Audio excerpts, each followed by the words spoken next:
What's up, guys? Welcome to Total Football. I'm Ahmed Osman, and I'm back here this week with Liam Hyslop. Western Suburbs winning the Central League and Ole. What are your thoughts on them? Congratulations, by the way, on the Central League win. Yeah, it's a big tick in Western Suburbs and Ole's box, really, because Ole are sort of the backing behind Western Suburbs at the moment. And it's been a long-term plan for them to be winning the Central League. Well, not even winning it, they're just trying to develop players, really, but to win it sort of shows that their players have made that progression now, and they've kicked on to be better footballers and to be people who can also win games. That's also, that's the point of why you play football is to win games, and that's what you have to learn how to do. So yeah, it's a real tick in their box, really, of what they've been trying to do with this long-term plan under Declan Edge as their technical director. And yeah, it sort of all came to the end. Well, not to the end, but to a good conclusion on Sunday for them when they won the Central League title. Now they've also got a Chatham Cup game next Saturday in Devon Park for people to come along to against Bay Olympic. It'd be good to get the Wellington community out there, even though some people aren't the biggest fans of Western Suburbs for whatever reasons that may be. I mean, they've got such a high success rate in terms of the university placements in the States and really developing players. You would think, should it make sense for them to have a National League side? I guess with Western Suburbs. Yeah, I mean, yes, it would make sense, but it would make sense for quite a few clubs to have a National League side around the ways, and they would be the next logical team in Wellington to get one. But there are some clubs doing similar things, probably not to the same level as West and Ole.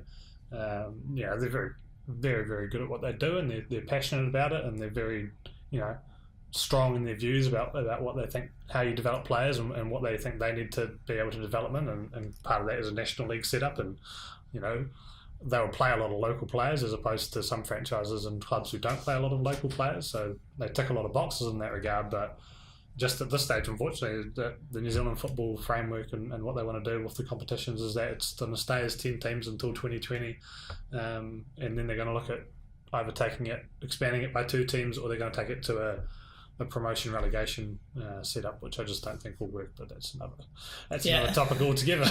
It is. And with that, actually, we should ask you guys, what do you guys think? Do you think Ole and Western Suburbs should be admitted to the National League setup? Should they have a National League team? Let us know in the comment section.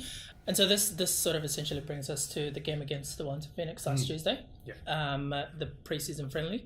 Going into what did you take away from that game? Western Suburbs are a very good club team in Wellington. They're probably the best club team in the region, and the Wellington Phoenix are not where they need to be at the moment.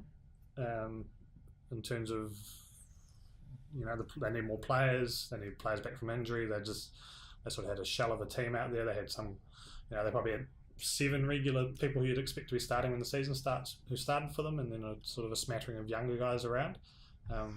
Western Suburbs dominated the game, really. Especially, Marco Rossi got sent off after 40 minutes. He stamped on, I think, Xavier Green it was. The ball was sort of trapped under him. He was trying to get it out, and then the referee didn't make a call, so Marco just went and lost his head and stamped on him and got sent off, and that was fine. Everyone agreed it was a red card, and that sort of just ruined the game from there.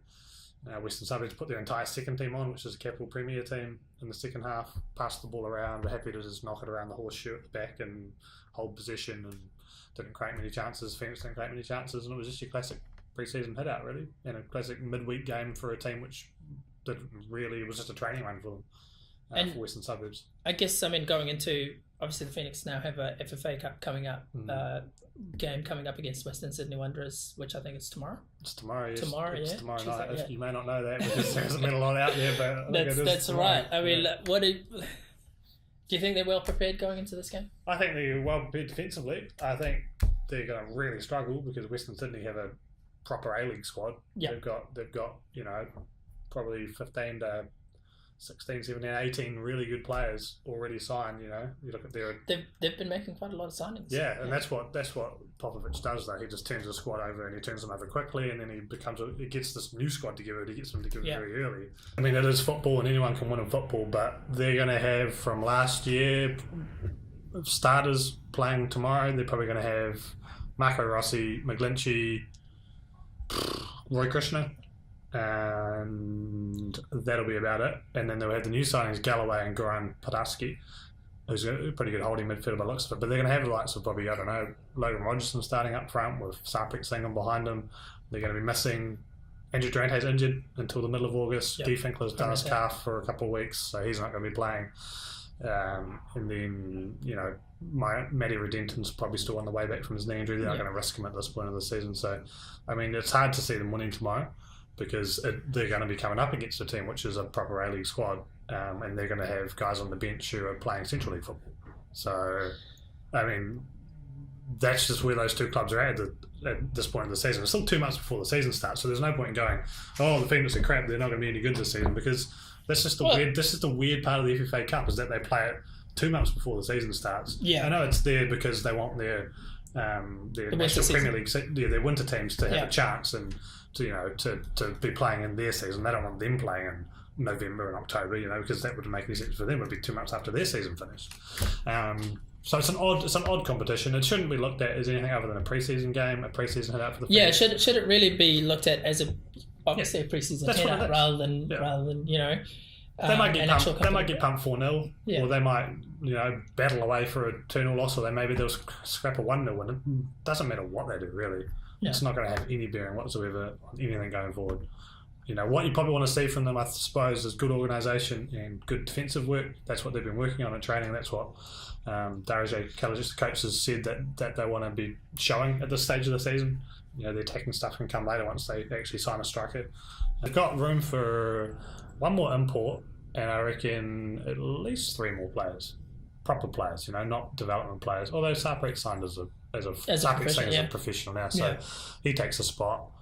Because who's left? Track's left, Moss is left, Rolly's left. There's quite a few players. Rodriguez left.